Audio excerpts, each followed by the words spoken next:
One of the most influential works when it comes to discussing vexillology, or the study of flags, is the 2006 pamphlet Good Flag, Bad Flag by Ted Kaye. One portion that severely affects online discourse on flags today are the 5 principles of flag design.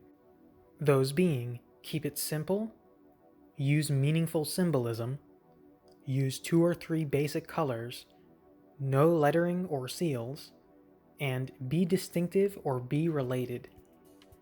These principles are mostly okay, especially since they state that they are guidelines, not rules. Though I take issue with the first one, why should a kid be able to draw a flag from memory? I believe that this is arbitrary, and that many good flags cannot be drawn well from memory, yet remain memorable.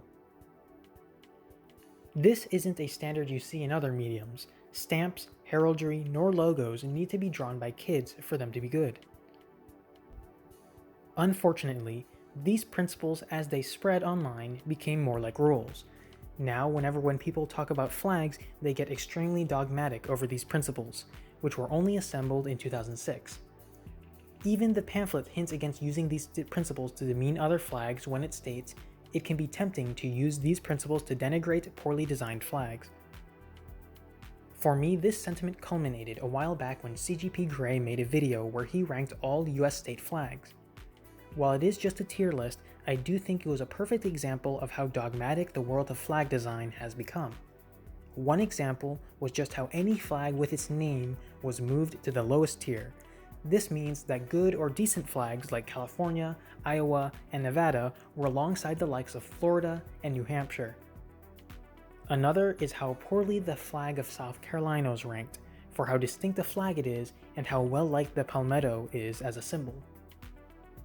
Even the online loathing over stereotypical seals on a bedsheet flags is just another symptom of how dogmatic vexillology enthusiasts have become. If someone designed the flag of the United States today, people online would be the first to complain over its many stars and stripes that it was too complex. Instead, they would offer the amazing alternative of another tricolor with a hyper-minimalist logo on top.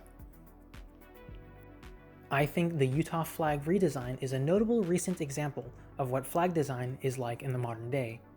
Now, I'll preface this with a disclaimer that I think the flag is alright, but I would have preferred something less modern and generic. Makes sense for CGP Grey to rank it very highly though. Soon after, J.J McCullough made a video in defense of US state flags with seals.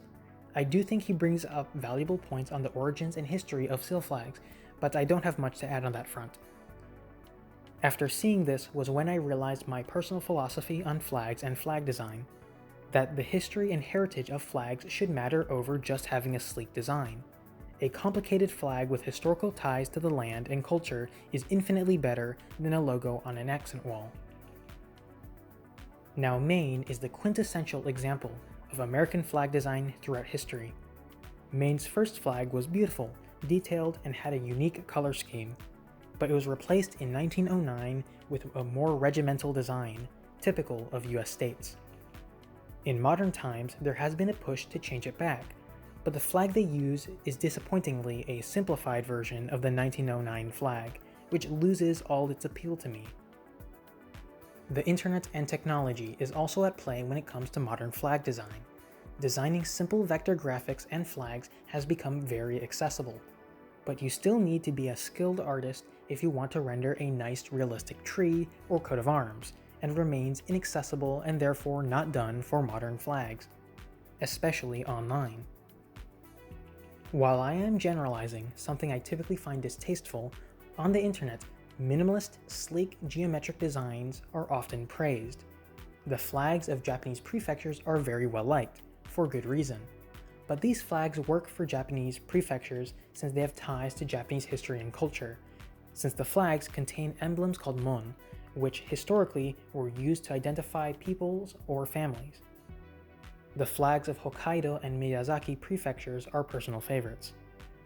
This is a great thing to do if you're a Japanese prefecture, but not all flags need to be minimalist or simple. What I want people to realize is that not all flags have the same purpose. The flag of a military branch or international organization doesn't need to be a popular symbol accepted by the masses like a national flag. Take into consideration the heraldic origins of flags, especially in more Western cultures. It is always a good thing to look back towards the past and find some historic symbol, coat of arms, banner, or flag to use or repurpose for the modern day. My interest in flags was spurred on by my interest in history. While I'm no expert in all cultures and their heraldry, I do realize that flag design is as complex and varied as the languages we speak, and that is a good thing to appreciate. Long story short, turn to history and not the front page of Google Images.